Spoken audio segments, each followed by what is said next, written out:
ఎక్కువ పాపాలు చేసేవారు సంతోషంగా ఎందుకు ఉంటారు? ఒకరోజు పార్వతీ పరమేశ్వరుడు ఇద్దరూ ఏకాంతంగా కైలాసంలో కూర్చొని ఉన్నారు. అదే సమయంలో పార్వతీదేవికి ఒక సందేహం వచ్చింది. పరమేశ్వరుణ్ణి ఇలా అడుగుతుంది: స్వామి, ఈ ముల్లోకాలను మీరు పాలిస్తూ ఉంటారు కదా, ఈ ప్రపంచంలో ఎప్పుడూ కూడా చెడ్డ పనులు చేసేవారు, ఆపదలో ఉన్నవారికి ఎన్నడూ సహాయం చేయని వారు ఎందుకంత సంతోషంగా ఉంటున్నారు? వారే ఎక్కువ ధనవంతులు అవుతున్నారు అని అడిగింది. అప్పుడు పరమేశ్వరుడు, నీ ప్రశ్నకు తప్పక సమాధానం చెప్తాను దేవి, కానీ ఇప్పుడు కాదు. మనం వస్త్రధారణ చేసి భూలోకం సంచరిద్దాం పదా అన్నాడు. అలా పార్వతీ పరమేశ్వరులు అడవి గుండా వెళ్తుండగా ఒక పెద్ద వృక్షము నేలకు ఒరిగి కేవలం దాని వేర్లు మాత్రమే భూమిలో ఉంటాయి. ఆ పరమేశ్వరుడు చూసుకోకుండగా అలా నడుస్తూ వెళ్తుండగా ఆ వృక్షము తగిలి స్వామివారు ముందుకు పడిపోతారు. స్వామివారి కాలుకి బాగా గాయమై రక్తస్రావం అవుతుంది. అప్పుడు పార్వతీదేవి బాధపడుతూ కంగారు పడుతూ తన చీర కొంగును చింపి గాయానికి కడుతుంది. కానీ ఆ పరమేశ్వరుడు మాత్రం ఆ వృక్షానికి నువ్వు ఇంకా విశాలంగా తయారవ్వమని, అడవిలో అన్నింటికంటే పెద్ద వృక్షంగా మారాలని వరం ఇస్తారు. పార్వతీదేవికి ఏమీ అర్థం కాలేదు. అదేంటి స్వామి, ఈ వృక్షం వలన మీకు అంత పెద్ద గాయమైంది, మీరు ఈ వృక్షానికి ఎందుకు సహాయం చేస్తున్నారు? పైగా అన్నిటికంటే పెద్ద వృక్షంగా అవ్వమని ఎందుకు చెప్తున్నారు? స్వామి, మీ లీలలు ఏమిటో నాకు అర్థం కావడం లేదు. అప్పుడు ఈ ప్రశ్నకి ఖచ్చితంగా సమాధానం చెప్తాను. ఇప్పుడు మనం తిరిగి కైలాసానికి వెళ్దాం పదా అంటాడు. పార్వతీ పరమేశ్వరులు ఇద్దరు కైలాసానికి తిరిగి వెళుతుండగా పార్వతీదేవి మాత్రం భూలోకంలో జరిగిన దాని గురించి ఆలోచిస్తూ, స్వామి, ఎందుకు ఆ వృక్షానికి అన్నింటికంటే పెద్దగా అవ్వమని వరం ఇచ్చారు అని అదే ఆలోచిస్తూ ఉండబట్టలేక స్వామిని మరలా అదే సందేశం అడుగుతుంది. ఈ ప్రపంచంలో పాపాత్ములైన మనుషులు, దుష్ట స్వభావం కలిగిన మనుషులు, వీరు ఎందుకు ఎప్పుడు సంతోషంగా ఉంటారు, సుఖవంతమైన జీవితం గడుపుతారు అని పార్వతీదేవి స్వామిని ప్రశ్నిస్తుంది. ఈ ప్రశ్నకు సమాధానం చెప్పడానికి ఇంకా కొంత సమయం పడుతుంది దేవి అని అంటారు స్వామివారు. విరిగిపోయిన వృక్షం పెద్దగా అవ్వాలని స్వామివారు వరం ఇచ్చారు కదా, ఆ వృక్షం అతి కొద్ది రోజుల్లోనే అడవిలో అతి పెద్దదిగా మారిపోయింది. ఆ వృక్షము ముందు అడవిలో ప్రతి వృక్షము చిన్నదిగా కనిపిస్తుంది. మనుషులు ఎలా ఉన్నారు అంటే వారి దుష్ట స్వభావాన్ని వారు వదులుకోలేకపోతున్నారు. వారి చెడు అలవాట్లని వారు వదులుకోవడం లేదు. తమ నీచ తత్వాన్ని వారు చనిపోయేంత వరకు కూడా వదలడం లేదు. చెరుకు గుణం ఏమిటి? తీయదనం అని అందరికీ తెలుసు. చెరుకు తనలోని తీయదనం ఎలా వదలదో, అలాగే మామిడి గుణం ఏమిటి? పులుపు కదా, అది కూడా దాన్ని వదలదు. అలాగే చెడ్డవారు కూడా వారి అలవాట్లను వదలరు.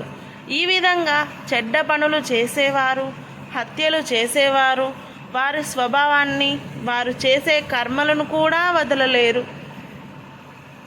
అలాగే ఆ వృక్షము అంత పెద్దదిగా తయారయ్యింది. అప్పుడు కూడా అది దాని స్వభావాన్ని వదలలేదు. ఏ రోజు కూడా పక్షులకు ఆశ్రయం ఇచ్చేది కాదు. గూడును కూడా కట్టుకోనిచ్చేది కాదు. పరమేశ్వరుడు ఈ ముల్లోకాలకు దేవుడు. ఆయన స్వర్వము అన్నీ చూస్తూ ఉంటాడు. వసంత ఋతువు రానే వచ్చింది. కొత్త కొత్త చిగురులు వేస్తూ ఆ వృక్షం చాలా అందంగా తయారైంది. అహంకారంతో అలానే ఆకాశంలో ఎగిసిపోయింది. ఆ పూర్తి అడవిలో ఆ వృక్షం కన్నా అందమైనది మరొకటి లేదు.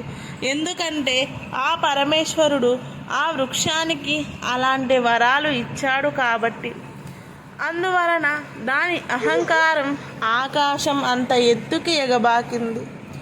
ఒకరోజు చాలా పెద్ద తుఫాను వచ్చి అడవిలో వృక్షాలు అన్నీ విరిగిపోవడం ప్రారంభమై ఆ పరమేశ్వరుడి వరం పొందిన వృక్షం కూడా చాలా పెద్దది కావడంతో ఆ తుఫాను నుండి తనను తాను రక్షించుకోలేకపోయింది. ఆ తుఫాను దెబ్బకి వేర్లతో సహా నేలకు ఒరిగింది. ఆ వృక్షము పడిపోయిన తర్వాత తుఫాను ఆగిపోయింది. ఒకరోజు పార్వతీ పరమేశ్వరులు ఇద్దరూ కలిసి మరలా భూలోకం సంచారం కోసం అదే మార్గం వైపు వెళ్తుండగా, అప్పుడు పార్వతీదేవి తన ప్రశ్నలకి సమాధానం తెలుసుకోవాలని, స్వామి, మీరు నా ప్రశ్నలకు ఎప్పుడు సమాధానం చెప్తారు అని అడిగింది. అప్పుడు స్వామి, పద పార్వతి, మార్గ మధ్యంలో నీకు సమాధానం దొరుకుతుంది అని అంటుండగా వారికి మార్గ మధ్యలో విరిగిన పెద్ద వృక్షము కనిపిస్తుంది. అది చూసిన పార్వతీదేవి, స్వామి, మీ లీలలు ఎంత విచిత్రమైనది, ఇది ఎంత సుందరమైన వృక్షము మరియు ఎంత పెద్ద వృక్షము. ఈ వృక్షం కంటే పెద్దది ఈ అడవిలోనే లేదు. ఎంత అందంగా ఉంది. ఇది నిలబడినట్లయితే ఎంత సుందరంగా ఉంటుంది. ఈ వృక్షమును చూడండి, వేర్లతో సహా మొత్తం నేలకి ఒరిగిపోయింది. దీనికి గల కారణం ఏమిటి స్వామి అని పార్వతీదేవి అడిగింది. అప్పుడు పరమేశ్వరుడు, దేవి, ఈ విరిగిపోయిన వృక్షము కొంతకాలం కింద మనం ఈ మార్గంలో వెళ్తుండగా నా కాలుకి తగిలింది కదా, చాలా పెద్ద గాయం కూడా అయ్యింది కదా, అది ఈ వృక్షమే. కానీ అప్పుడు నేను ఈ వృక్షానికి ఏం వరం ఇచ్చానో గుర్తుందా? చాలా పెద్దగా ఎదగమని ఇచ్చాను. అప్పుడు నేను వృక్షాన్ని తీసి పారేయాలంటే చాలా కష్టపడాల్సి వచ్చేది. ఎందుకంటే విరిగిపోయిన ఆ వృక్షము చాలా అహంకారం కలిగి ఉంది. అందుకే ఆ వృక్షాన్ని నాశనం చేయడం నా ఆవశ్యకత. అందువల్లే వృక్షాన్ని పెద్దగా అవ్వమని వరం ఇచ్చాను. చూడు దేవి, ఈ వృక్షం ఎంత విశాలంగా తయారైంది. అడవిలోనే అతి పెద్దదిగా మారినా కూడా దాని అహంకారాన్ని విడవలేదు. అన్ని వృక్షాల కంటే పెద్దదాన్ని అనే అహంకారంతో తనపై పక్షులను గూడు కట్టుకోనివ్వలేదు. బాటసారులకు, యాత్రికులకు కూడా నీడనిచ్చేది కాదు. నీడ ఇవ్వకుండా ఆకులను ముడుచుకునేది. అందువల్లే ఈ వృక్షం చాలా పెద్ద అహంకారి, చాలా పెద్ద పాపి. ఈ వృక్షం తన జీవితంలో ఎవ్వరికి ఏనాడు కూడా ఉపయోగపడలేదు. ఇది జీవితంలో ఏ ఒక్క మంచి పని కూడా చేయలేదు. అందుకే దీనిని సర్వనాశనం చేయడం నా ఆవశ్యకత. ఈ వృక్షం చాలా విశాలమైపోయిన దాని పతనం దానంతటే చివరికి విరిగిపోయింది. నాశనం చేయడానికి నాకు ఎటువంటి కష్టం చేయాల్సిన అవసరం రాలేదు అని పరమేశ్వరుడు పార్వతీదేవికి చెప్పారు. ఎవరైతే దుష్ట వ్యక్తులు ఉంటారో వారు కొంతకాలమే సంతోషంగా ఉంటారు. ధనవంతులుగా, బలవంతులుగా ఎదుగుతారు. సుఖవంతమైన జీవితం జీవిస్తారు. నేను వారికి ఒక సమయంలో తెలియజేశాను. ధర్మ మార్గంలో రావడానికి ఒక అవకాశం కూడా ఇస్తాను. అలా మారకపోతే ఏ విధంగా అయితే ఈ వృక్షం వేళ్లతో సహా నాశనం అయిందో పాపాత్ములు కూడా అలాగే నాశనం అవుతారు.